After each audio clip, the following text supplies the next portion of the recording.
안녕하세요. 오늘은 사회통합 프로그램 종합평가 경제에 대해서 알아보도록 하겠습니다.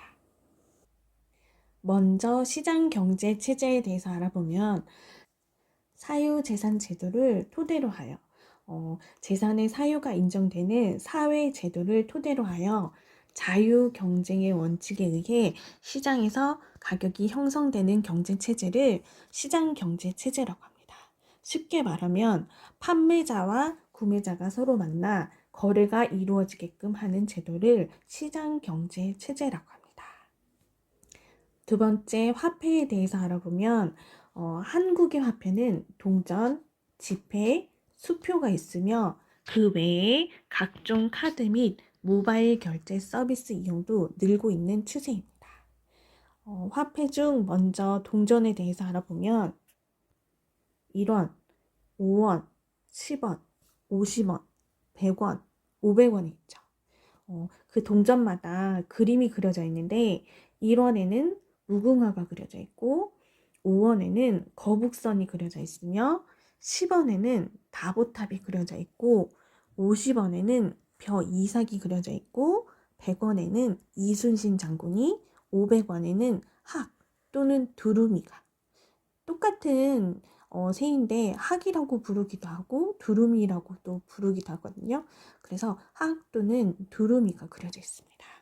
여기에 있는 화폐에서는 그 동전이나 지폐에 있는 그려져 있는 그림을 잘 기억하는 것이 중요한데 지금은 요즘에는 1원, 5원, 10원, 50원은 잘 쓰이지 않잖아요.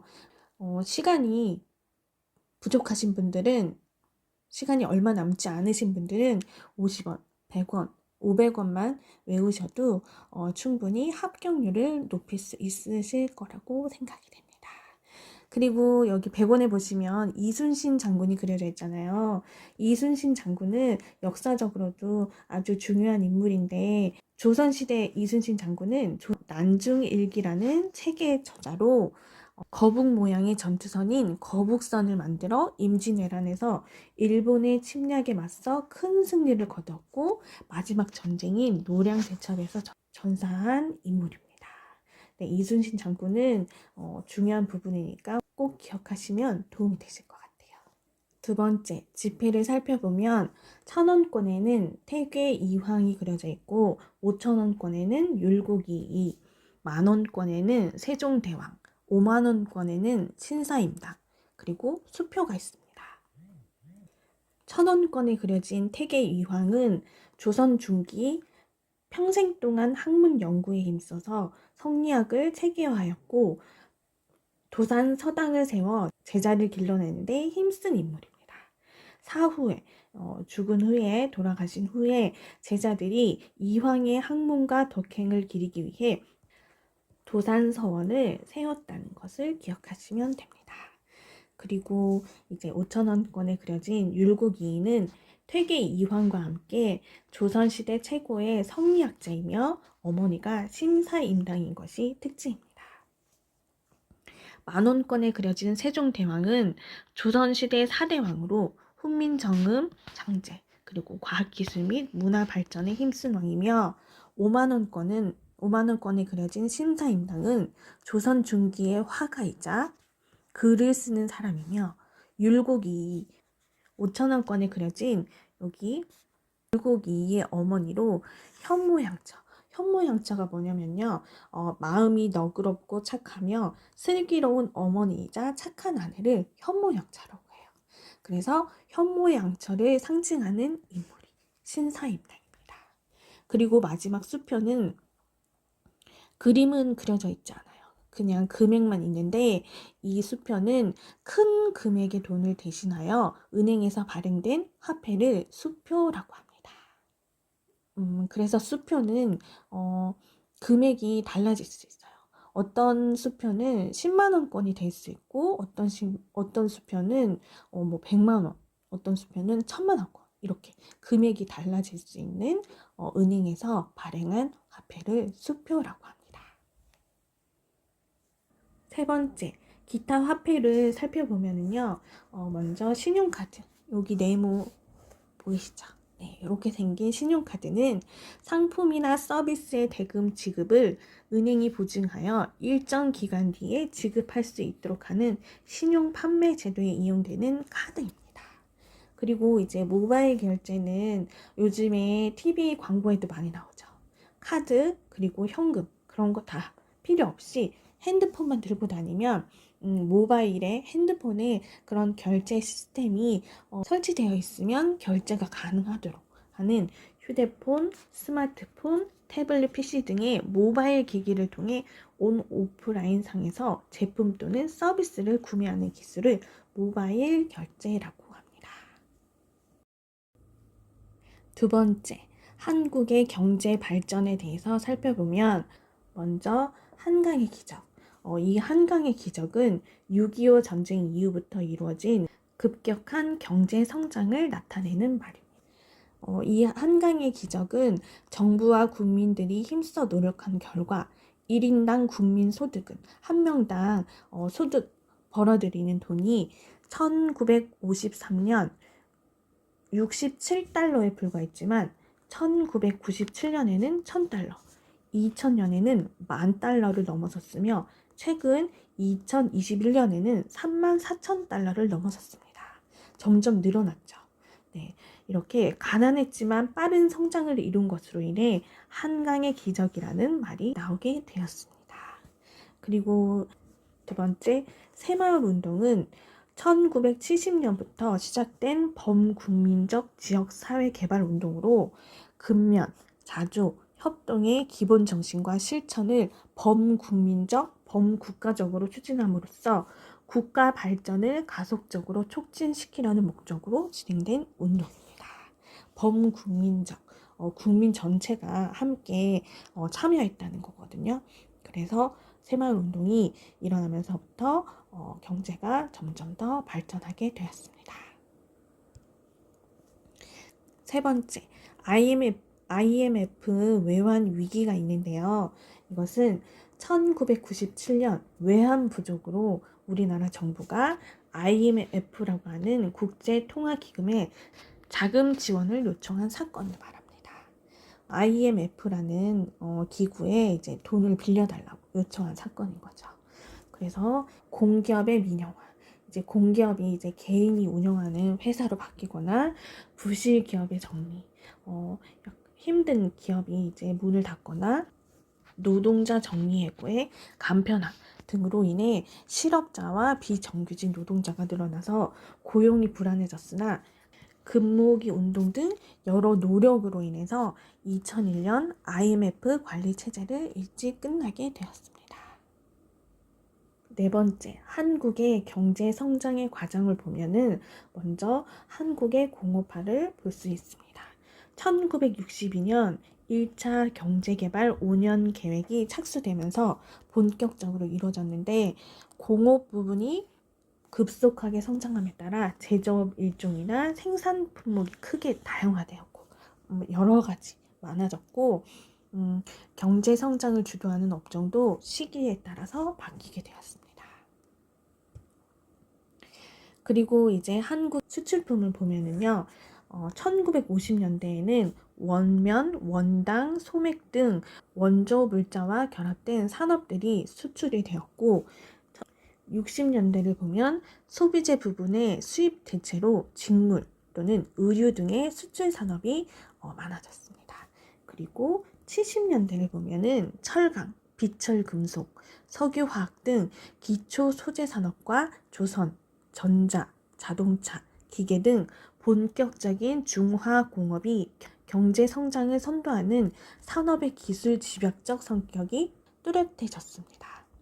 그리고 2021년에 발표된 한국의 주요 수출품들을 보시면은 제일 많은 품목이 반도체, 그 다음에 철강 제품, 자동차, 석유 제품, 무선 통신기기 등으로 나타나 있고 2021년 연간 수출 실적을 보면 6,445억 달러를 기록했으며 그 외에 다양한 문화 콘텐츠 수출로도 주목받고 있습니다. 문화 콘텐츠가 뭘까요? 요즘 우리 한국의 케이팝이라던가 아니면 드라마 같은 것들을 다른 나라에서 많이 보시잖아요. 그런 것들을 수출하는 것을 문화 콘텐츠 수출이라고 합니다. 그리고 한국의 경제 구조를 살펴보면요. 한국의 경제 구조는 서비스업이 가장 높은 비율을 차지하고 제조업 등 경공업이 두 번째로 높은 비중을 차지하는 것을 알 수 있습니다. 그리고 농업, 임업, 어업은 가장 낮은 비율을 차지하고 있습니다. 세 번째, 한국의 경제와 생활에 대해서 알아보면 먼저 금융, 은행의 종류에 대해서 알아볼 건데요. 한국의 은행에는 한국은행, 시중은행, 지역은행으로 나눠져 있습니다. 그 중에서 한국은행은 대한민국의 중앙은행으로서 화폐 발행과 금융 시스템의 안정, 은행의 은행, 정부의 은행, 외화 자산의 보유, 운용, 은행 경영 분석 및 검사, 경제 조사 및 통계 작성 등의 기능을 수행하는 대한민국의 중앙은행입니다. 그리고 시중은행은 전국적인 지점을 가지고 있는 은행을 시중은행이라고 하거든요. 그래서 우리은행, 신한은행 또는 하나은행, KB국민은행, 그 다음에 SC제일은행 등이 이 시중은행에 포함이 됩니다. 그리고 마지막 지역은행은요. 지방금융 지원을 위해 설립된 지방의 거점 및 영역구역을 둔 은행으로 광주은행, BNK 부산은행, DGB 대구은행 등이 여기 지역은행에 포함이 됩니다. 두 번째 예금의 종류를 보시면은요. 보통예금, 정기예금, 그다음에 정기적금이 있는데 보통 예금은 예금의 인출을 자유롭게 할 수 있는 통장식 은행예금을 보통예금이라고 하고 정기예금은 일정한 금액을 일정 기간 동안 금융기관에 은행에 맡기고 정한 기간에는 찾지 않겠다는 약속으로 하는 예금을 정기예금이라고 합니다. 이건 예금이에요. 그리고 정기적금은 정해진 기간 동안 일정 금액을 매월 적립하고 만기일에 약정 금액을 지급받는 것을 내용으로 하는 전형적인 적립식 예금을 정기적금이라고 합니다. 세 번째, 금융제도를 살펴보시면요. 먼저 금융실명제라고 있는데 저 별표부터 할게요. 금융기관과 거래를 할 때 가명이나 가짜 이름이나 남의 이름이 아니라 다른 사람의 이름이 아니라 자신의 이름으로만 쓰도록 한 제도입니다. 가짜 이름이나 아니면 다른 사람의 이름으로 통장을 만들어서 거래를 하다가 이제 잘못되는 경우들도 있거든요. 그래서 그것을 방지하기 위해서 자신의 이름으로만 쓰도록 한 제도, 금융실명제.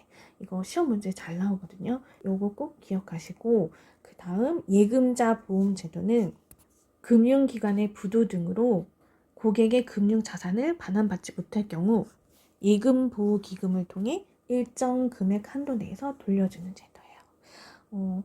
만약에 은행에서 우리가 저금한 금액을 돌려주지 못하면 우리는 너무 억울하잖아요. 우리 돈인데 받지 못하니까. 그런데 이 예금자 보호 제도를 통해서 일정 금액 한도 내에서 나라에서 정한 금액까지는 은행에 부도가 나더라도 돈을 돌려주지 못하는 상태가 되더라도 일정한 금액은 돌려주는 그러한 제도입니다. 네 번째, 금융거래 방법으로는 먼저 방문, 은행에 직접 방문해서 금융거래를 하는 방문이 있고 그 다음 텔레뱅킹, 은행에 직접 찾아가지 않고 전화로 금융거래가 가능한 제도로 고객의 돈을 은행 또는 계좌로 이제 이체시킬 수 있으며 24시간 금융거래를 할 수 있는 시스템을 텔레뱅킹이라고 합니다. 그 다음에 인터넷 뱅킹은 인터넷을 이용해서 은행의 서비스를 이용할 수 있는 시스템이고 그리고 금융거래 방법 중에서 요즘에 범죄가 많이 일어나거든요. 요즘 TV에도 많이 나오는 보이스 피싱이라고 있어요. 이것도 시험 문제에 자주 나오는 편인데 보이스 피싱이 뭐냐면 전화를 통하여 신용카드 번호 등을 개인정보를 알아낸 뒤 이를 범죄에 이용하는 전화금융 사기 수법을 보이스피싱이라고 해요.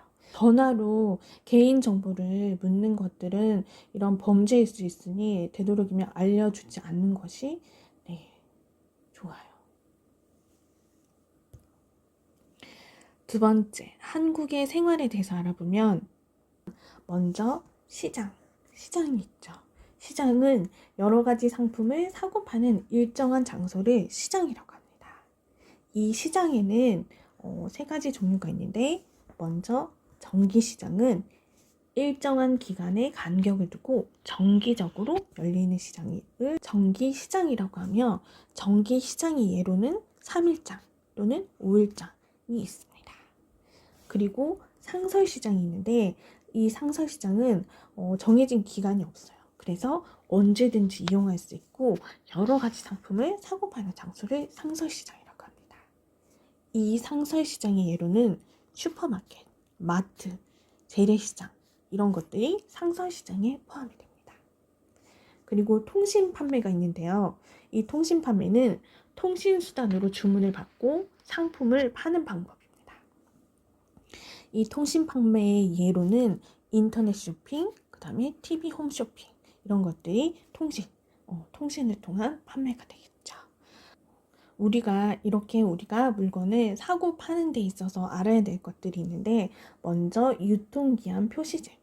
유통기한 표시제는 제조사별로 생산 후 특정 기간 이내에 사용하도록 만들어진 제도를 유통기한 표시제라고 합니다. 모든 물건을 사용할 수 있는 기한을 표시해야 된다라고 만든 제도인 거예요. 그러면 이 유통기한은 무엇일까요? 유통기한은 상품이 시중에 유통될 수 있는 기한, 음식이 만들어지고 나서 유통될 수 있는 기한을 뜻합니다. 우리 주변에 쉽게 볼 수 있는 것으로 우유의 유통기한이 표시되어 있죠. 그래서 그 우유를 유통기한까지 먹으세요 라고 표시해 둔 거죠. 잘 보관된 것들은 유통기한이 지나도 먹을 수는 있어요. 하지만은 상했을 가능성이 많으니까 되도록이면 유통기한 이내, 유통기한 이전에 구매하신 물건을 다 사용하고 그 다음에 섭취하는 것이 좋습니다. 그 다음 이제 원산지 표시제라고 있는데요. 이것은 농수산물 및 그 가공품의 원산지 표시를 의무화한 제도를 원산지 표시제라고 합니다. 그러면 원산지란 뭘까요? 원산지는 상품이 생산된 지역, 우리가 아까 우유 얘기했잖아요. 우유를 만든 지역, 이렇게 생산된 지역을 원산지라고 해요. 동물이나 식물일 경우에는 성장한 지역을 원산지라고 하고 그 다음에 제조품, 만든 물건일 경우에는 생산, 제조, 가공 과정이 이루어진 지역을 원산지라고 합니다. 다음, 제조물 책임법이라고 있는데요. 이것은 제조물의 결함으로 인해 발생한 손해로부터 피해자를 보호하기 위해 제정된 법률을 말합니다. 그리고 리콜 제도는 회사 측이 제품의 결함을 발견하여 어떠한 문제를 발견하여 보상해주는 소비자 보호 제도를 리콜 제도라고 하고, 영수증은 돈을 주고 물건을 받았음을 인증하며 영수 내용을 기재하여 제시해주는 증서로 환불, 이미 지불한 돈을 되돌려주는 것. 우리가 돈을 주고 물건을 샀잖아요. 그래서 이미 줬던 돈을 다시 되돌려 받는 거예요. 물건을 돌려주고. 그리고 교환은 서로 바꾼다는 뜻. 이 물건을 샀는데 문제가 있어요. 그래서 다른 새로운 물건으로 바꾼다. 그거를 교환이라고 해요. 이렇게 환불과 교환할 때 꼭 있어야 되는 증서는 영수증입니다. 두 번째, 주거에 대해서 살펴보면 먼저 전세는 보증금을 맡기고 남의 집에서 임차한 뒤, 남의 집에서 생활한 뒤 계약 기간이 끝나면 보증금을 돌려받는 주택임대차 유형을 전세라고 합니다. 그리고 월세는 임대인에게 빌려주는 사람이 그것을 빌리는 사람에게, 집을 빌리는 사람에게 월 단위로 매달 집세를 얼마를 내는 임대차 계약 방식입니다. 집 주인이 집을 빌려서 사는 사람에게 매달 얼마씩 받는 그런 임대차 계약 방식입니다. 그리고 자가는 자신이 소유하고 있는 집을 자가라고 해요.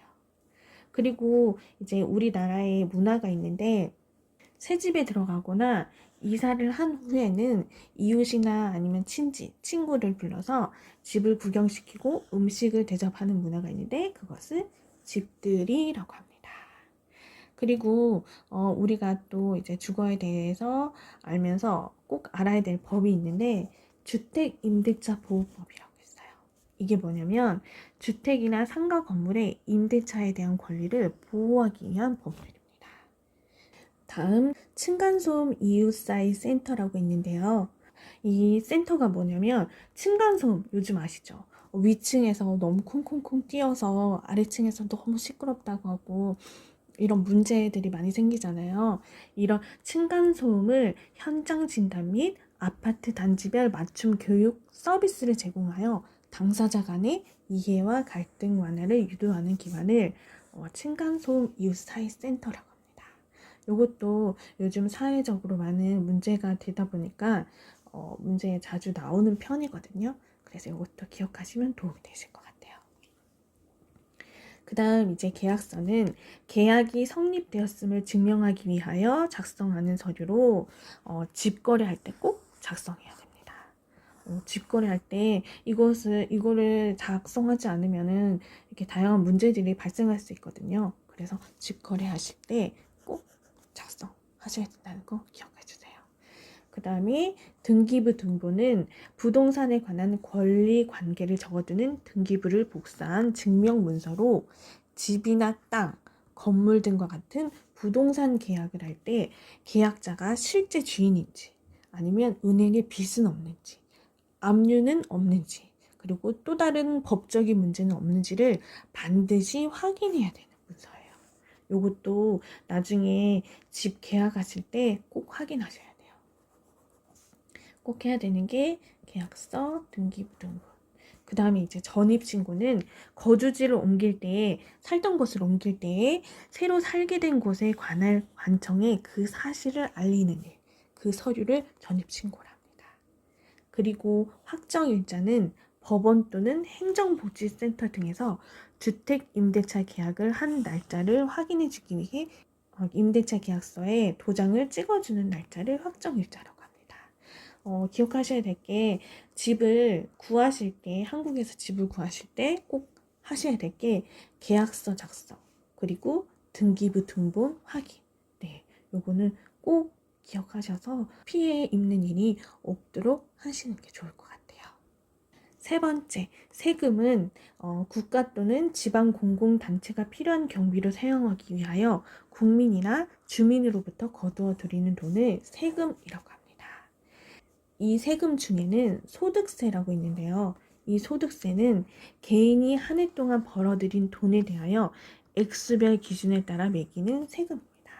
이 사람이 조금 벌었어요. 그러면은 그 적게 벌은 만큼의 세금을 내고 어떤 사람은 돈을 많이 벌었어요. 그러면 그 많이 번 만큼의 정해진 세금을 내는 것을 소득세라고 해요. 그리고 국세청이라고 기관이 있는데요. 국세청은 내국세의 부과, 감면 및 징수에 관한 사무를 맡아보는 중앙행정기관을 국세청이라고 합니다.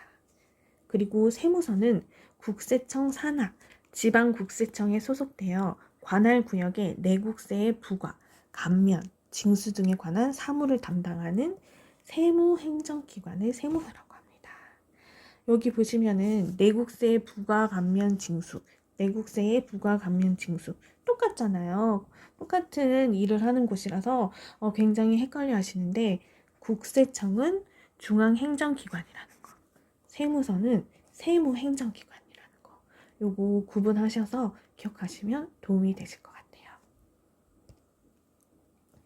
그 다음 관공서에 대해서 알아보면 관공서는 국가 또는 지방자치단체의 사무를 처리하는 기관을 관공서라고 합니다. 이 관공서에는 먼저 병무청이라고 있는데 이 병무청은 국방부 소속으로 징집, 소집 등의 병무 행정에 관한 사무를 맡아보는 국방부 산하의 행정기관입니다. 나라를 지키는 군인. 군대에 가기 위해서 병무청에 가기도 하고 아니면 그 외에 다른 일들을 처리하기 위해서 가는 곳이 병무청입니다. 그리고 기상청은 우리나라의 기상 상태를 관측하고 예보하며 기상과 기후 정보를 생산하고 연구하는 중앙행정기관을 기상청이라고 합니다. 그리고 통계청은 통계 기준 설정과 인구 조사 및 각종 통계에 관한 사무를 맡아보는 중앙행정기관을 통계청이라고 합니다.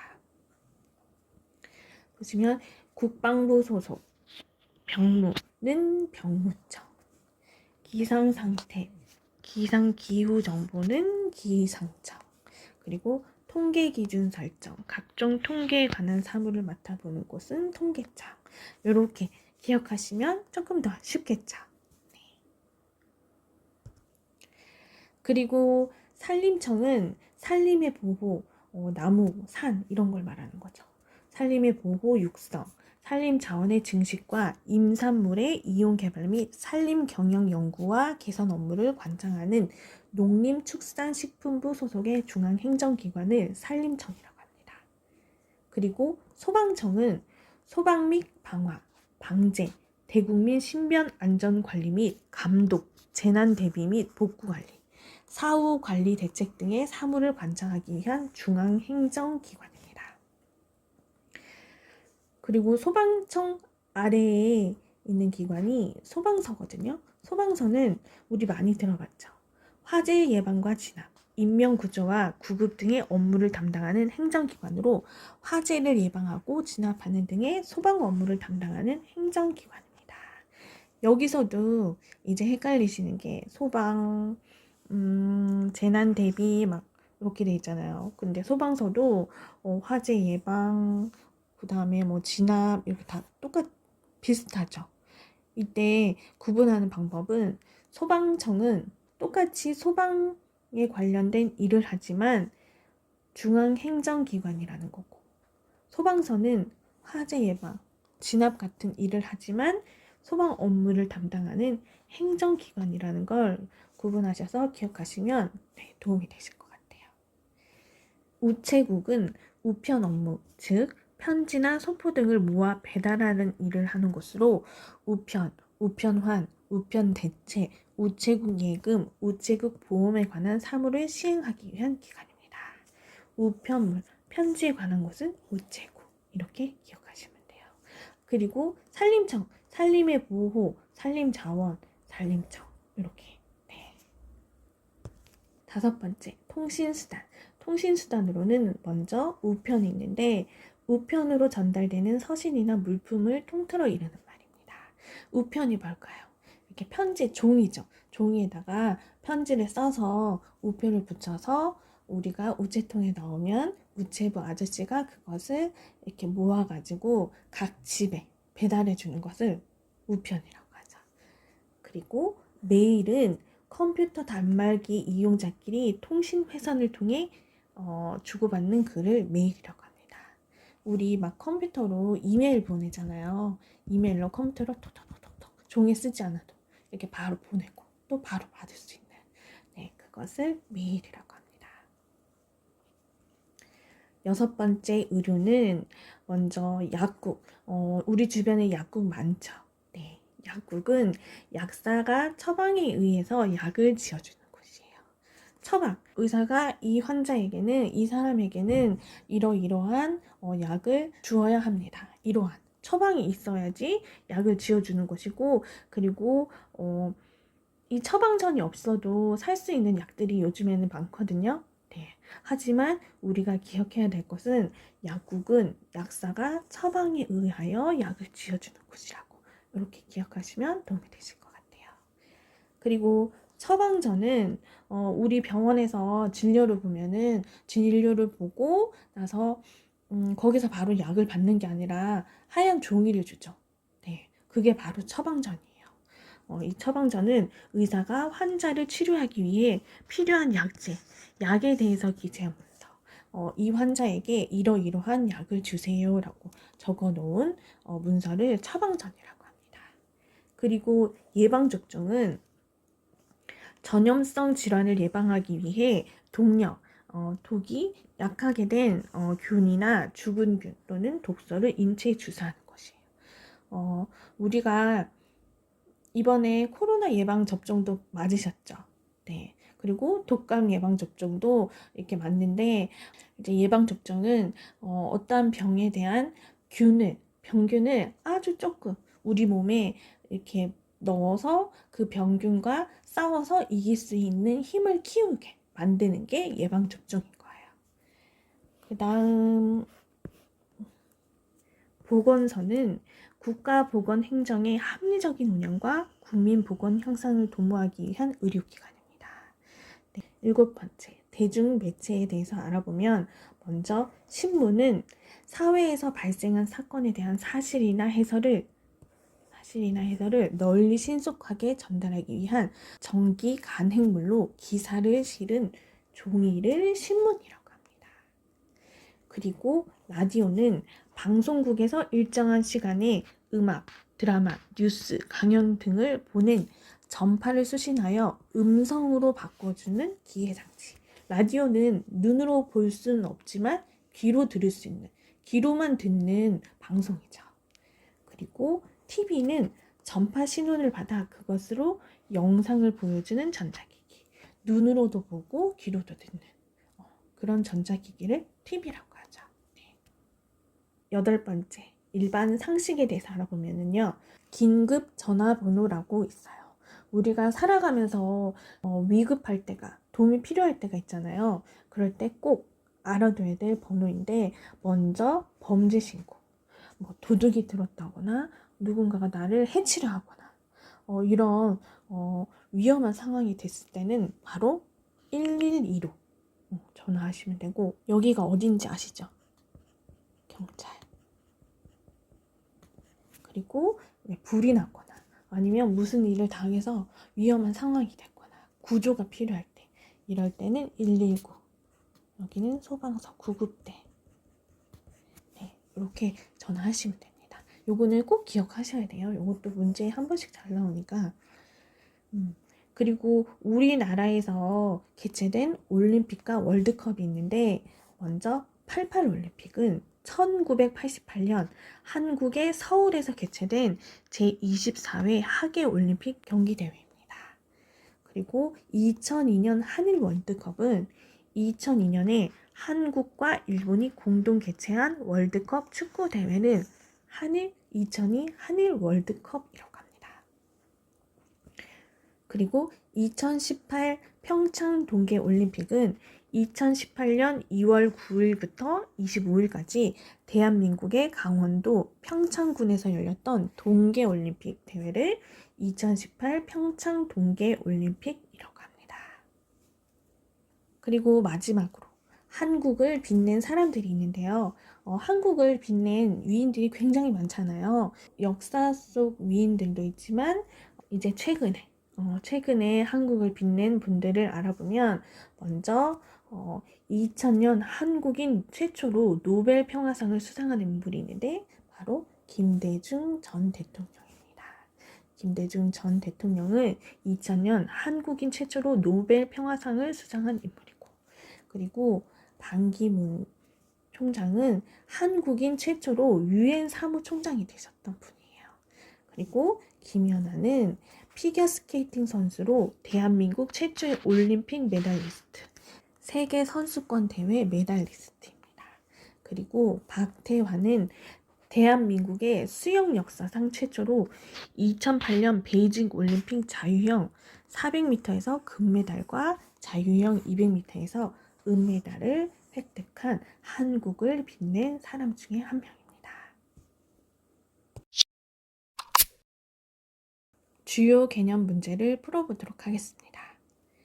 1번, 한국에서 화폐로 사용되지 않은 것은 이라고 했어요. 한국에서 화폐로 사용되는 것들은 뭐가 있을까요? 바로 동전, 그리고 지폐, 신용카드죠. 네, 차용증은 화폐가 아니에요. 그래서 정답은 4번 차용증이 정답이 되겠습니다. 2번, 보기의 내용에서 설명하는 것은 이라고 되어 있어요.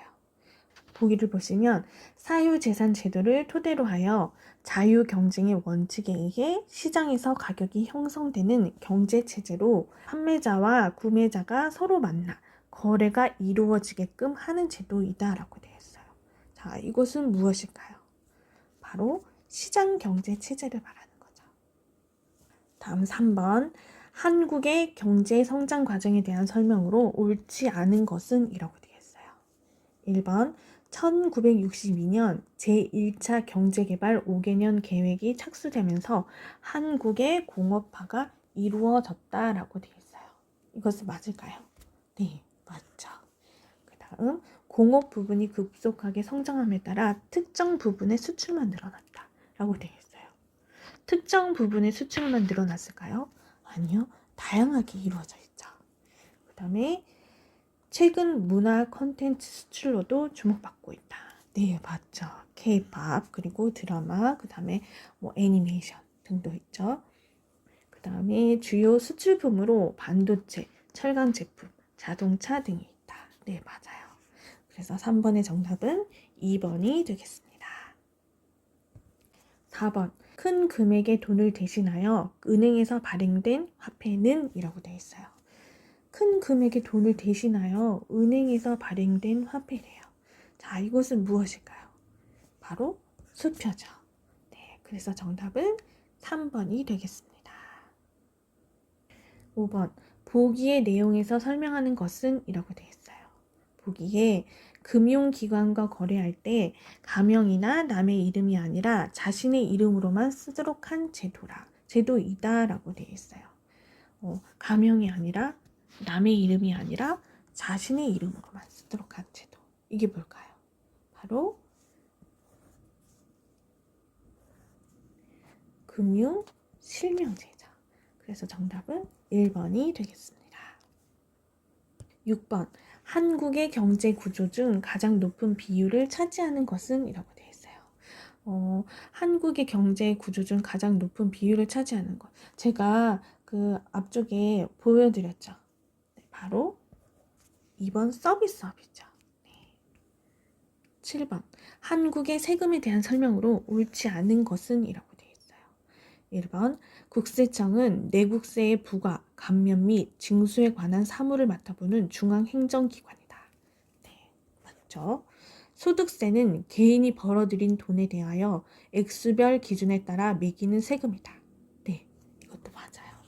3번. 세금은 정부가 국민들에게 나눠주는 돈을 말한다. 맞을까요? 아니죠. 세금은 국가 또는 지방 공공단체가 필요한 경비로 사용하기 위하여 국민이나 주민으로부터 거두어 들이는 돈을 세금이라고 하죠. 네. 그리고 4번. 세무서는 관할 구역의 내국세의 부과, 감면, 징수에 관한 사무를 담당하는 세무행정기관이다. 네, 맞아요. 그래서 정답은 3번이 되겠습니다. 8번. 한국의 은행의 종류가 아닌 것은 이라고 되어 있어요. 한국은행 맞죠? 시중은행 맞죠? 지역은행 맞아요. 서울은행 맞을까요? 아니요, 서울은행은 없었어요. 그래서 정답은 4번이 되겠습니다. 9번. 보기의 내용에서 설명하는 것은 이라고 되어 있어요. 보기에는 직접 은행을 찾지 않고 전화로 금융 거래가 가능한 제도로 고객의 돈을 은행 내 또는 계좌로 즉각 이체시킬 수 있으며 24시간 금융 거래를 할 수 있는 시스템이라고 되어 있어요. 전화로 금융 거래가 가능한 제도는 무엇이죠? 바로 텔레뱅킹. 네, 1번이 정답이 되겠습니다. 10번. 다음 갈호 안에 들어갈 알맞은 말은 이라고 되어 있어요. 긴급 전화번호로는 범죄 신고는 뭐죠? 바로 112죠. 그리고 화재, 구조, 재난 신고는 바로 119죠. 그래서 정답은 기억엔 112, 니은은 119가 되어 있는 1번이 정답이 되겠습니다.